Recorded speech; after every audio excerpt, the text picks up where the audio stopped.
ஏற்கனவே 4 மாவட்டத்தில் அவர் மக்கள் சந்திப்பு கூட்டம் நடத்திருக்கிறாங்க. எவ்வளவு மக்கள் கூடுவார் என்பது இந்த அரசுக்கும் தெரியும், காவல்துறை தெரியும். அப்படி இருந்தும் இதில் ஏதாவது ஒரு அசம்பாவம் ஏற்பட வேண்டும் என்ற திட்டமிட்டு உள்நோக்கத்தோடு தான் இந்த இடத்தை வேலுச்சாமிபுரத்தை கொடுத்திருக்காங்க என்றுதான் மக்கள் பேசுறாங்க.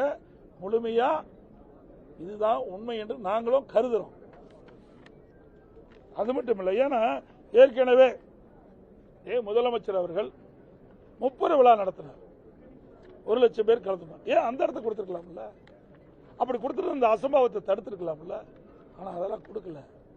இப்படி ஏதாவது ஒரு சம்பவம் நடக்க வேண்டும் என்று இந்த அரசு திட்டமிட்டு தான் இந்த ஏற்கனவே அனைத்து இந்திய அண்ணா திராவிட முன்னேற்ற கழகம் கேட்ட இடத்தை கொடுக்காமல் அவர்கள் நிராகரிக்கப்பட்ட அந்த இடத்தை எங்களுக்கு ஒதுக்குனாங்க. அதே இடத்தை நிராகரிக்கப்பட்ட காவல்துறை நிராகரிக்கப்பட்ட அந்த இடத்தை தான் தமிழக வெற்றி கழகத்தை கொடுத்திருக்கிறாங்க.